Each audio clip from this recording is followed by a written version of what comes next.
Narito na ang mga nakakatakot na video na nakunan ng kamera.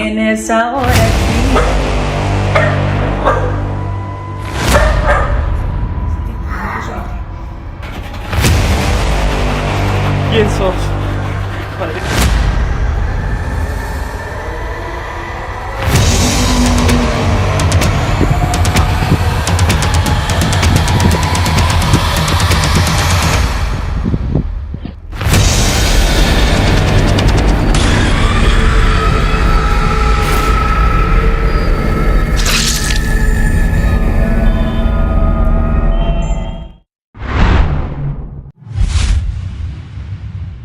Sa unang video na ito, isang TikTok user na nagngangalang Chero ang nagbahagi ng kakaibang karanasan habang kinukuhanan niya ng video ang loob ng isang bahay na kanilang tinitingnan. Ayon sa kanya, kinukunan niya ito para ipakita sa kanyang asawa na ayaw talaga sa house hunting. Habang siya raw ay nag-iisang pumasok sa isa sa mga silid upang tignan ang loob nito, may hindi inaasahang bagay siyang nahuli sa kanyang footage. To that bathroom.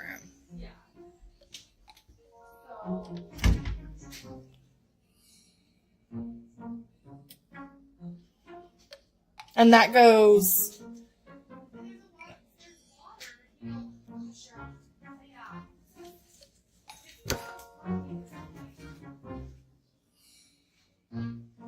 Kung titingnan ng mabuti, makikita ang tila isang ulo na sumilip papasok sa kwarto at agad na nawala na parang bula. Ang nakakakilabot dito, ayon kay Chero, hindi niya ito napansin sa aktwal. Napansin niya lang ito noong pinanood na niya ang video kinagabihan. Ang mas nakakagulat, hindi ito ang estate agent na kasama niya. Maririnig pa nga natin ang boses ng agent mula sa ibang bahagi ng bahay sa parehong sandaling lumitaw ang misteryosong figura. Kung gayon, sino o ano iyon? May mga nagsasabi na baka may isa pang taong naroroon na agad umalis. Pero ayon sa uploader, silang dalawa lang talaga ang nasa loob ng bahay. Dahil dito, marami ang nagtatanong, multo nga ba ito na napasilip saglit? O may ibang paliwanag? Ano sa tingin ninyo? Comment down below.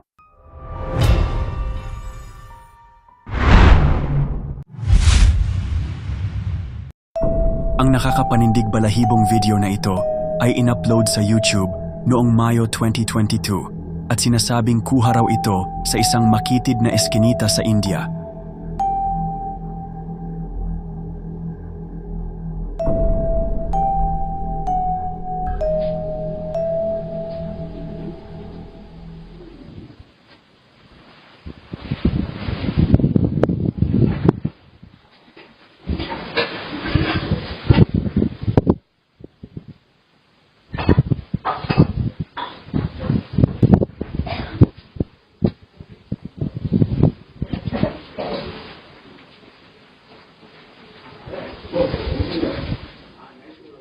Bandang alas 11 ng gabi, isang kakaibang nilalang ang biglang lumitaw sa kamera, maputla at kumikilos sa paraang hindi normal.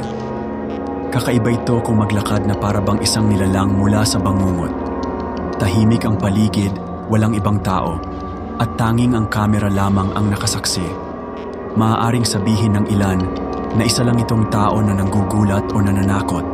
Pero aminin na natin, kung ikaw ang makakita sa ganitong nilalang habang mag-isa kang dumadaan sa eskinita, hindi mo na kailangang isipin kung prank lang ito o hindi. Tatakbo ka na lang talaga.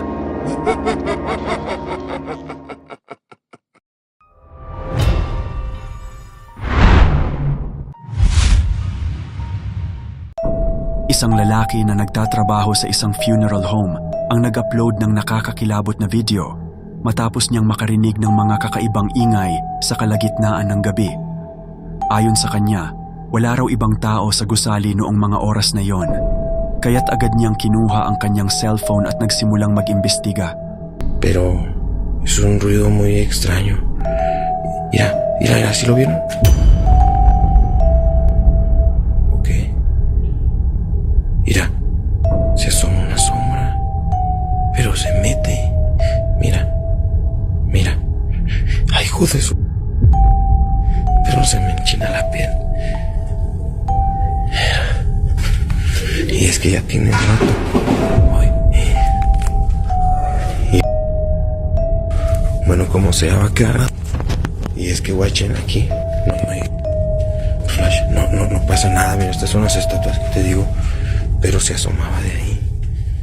Habang nagre-record, isang aninong tila sumisilip mula sa likod ng refrigerator ang nahagip ng kamera. Halos hindi gumagalaw, pero malinaw na may presensya roon.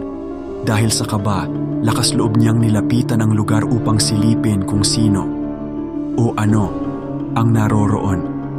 Pero pagdating niya, wala na ito. Mistulang naglaho na lang bigla ang nilalang na nakita sa likod ng ref.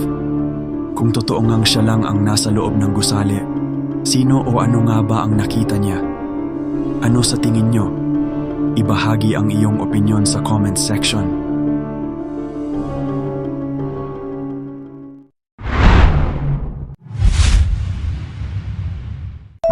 Si Lani Mena, isang aktibong social media user, ay kadalasang nagbabahagi ng masasayang video tungkol sa kanyang araw-araw na buhay, pagkanta, bonding kasama ang kanyang pamilya, at iba pa.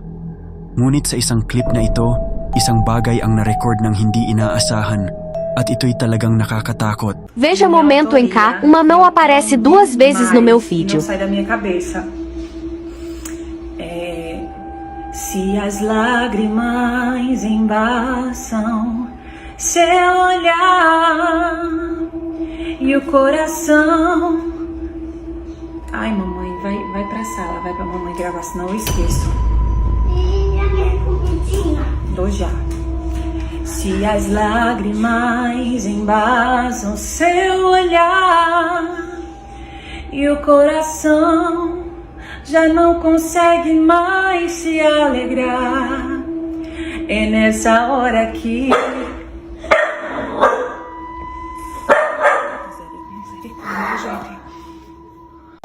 Habang nire-record niya ang kanyang pagkanta, mapapansin ang tila isang kamay na dahan-dahang bumababa mula sa itaas. Hindi lang ito lumitaw ng isang beses, kundi 2 beses. Makikita sa mukha ni Lani ang matinding pagkagulat at takot nang makita niya ito. Ang mas nakakakilabot pa rito, ayon kay Lani, sila lang daw ng kanyang anak ang nasa bahay noong mga oras na iyon at ang anak ay makikita pa sa video kasama niya. Pati ang kanilang aso ay tila nakaramdam ng presensya. Makikita ito na nakatingala at tila nakatutok sa hagdan na para bang may ibang naroroon. Kung hindi tao ang gumalaw ng kamay na yon, ano kaya ito? Isang multo. Kayo na ang humusga.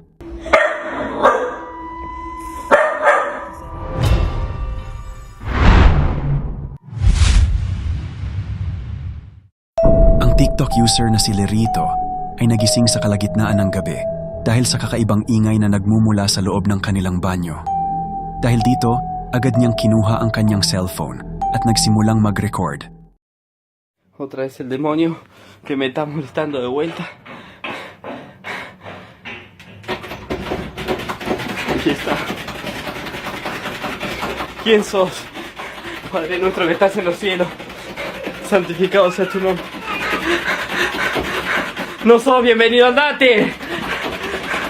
Andate. Me tenés cansado, mostrate.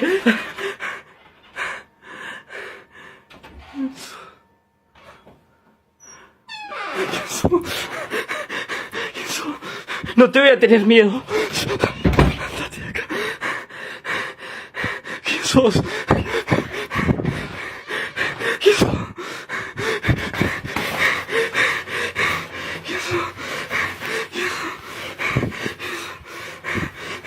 ¿Quién sos?